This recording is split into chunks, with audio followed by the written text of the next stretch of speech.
Rod. By contrast, there were no attempts in Lithuania to extinguish the row. In fact, many political forces went out of their way to fuel it. As soon as the first reports concerning the suspicious building in Antivillai were broadcast, a parliamentary commission was set up to investigate. It made its conclusions public in December 2009. Our laws prohibit us from disclosing cooperation details, but the main conclusions have been made public. There was an infrastructure. People came and went.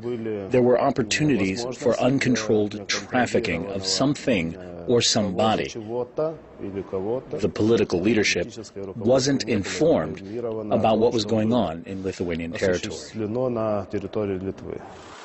Lithuania's former president, Rolandas Paksas, believes the republic's top leaders must have known of the existence of the secret installations in Lithuania and of the suspicious-looking airplanes landing at Vilnius airport. Paksas lost his presidential post in 2004 after impeachment. He has no doubt he was forced out because of his relentless opposition to illegal CIA prisons being deployed in the country. When I was president, the director of the State Security Department asked me to give permission for the construction of such prisons. Naturally, I said no. I testified before the parliamentary commission on the matter. The process that began after my refusal was largely the result of that decision. The man named by the ex-president is Mieczysław Laurinkus. In 2004, he was head of the Lithuanian State Security Department. When the row over Antivillai began to gain momentum, he was assigned to the diplomatic mission in Georgia, supposedly to get him out of the way.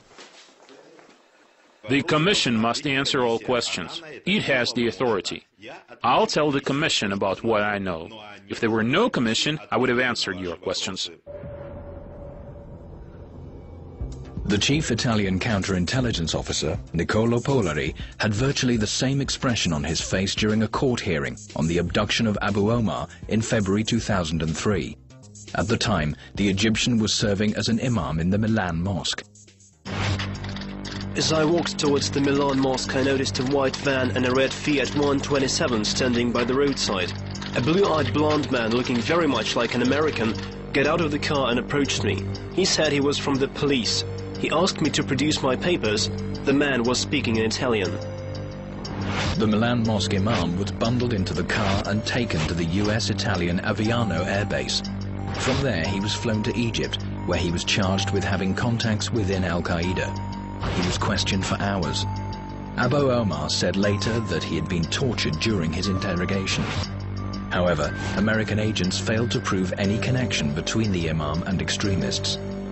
Abu Omar was handed over to the Egyptians, but was only set free in 2007 at the height of the row over his abduction. The Abu Omar case was the first to lead to the trial of more than 20 CIA agents. This came about largely because of the imam's insistence and the publicity the case had received in the Italian press. Italy's judiciary found the agents guilty, but by that time, all the Americans involved in the illegal abduction of the Egyptian had left Europe. Only one officer from the Italian Special Services was imprisoned, and the head of the Foreign Intelligence Service, Niccolo Polari, resigned.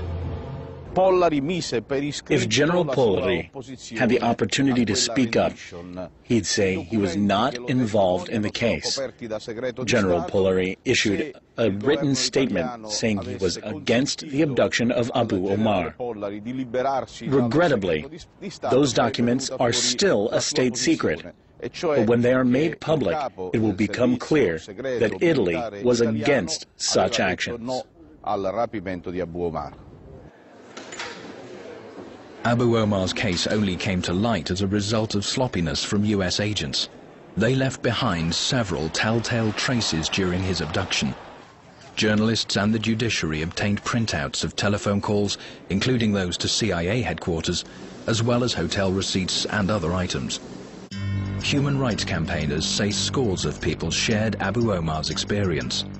More often than not, US special agents were able to steer clear of the public eye. Special flights took terror suspects to Afghanistan, North Africa, and Eastern Europe.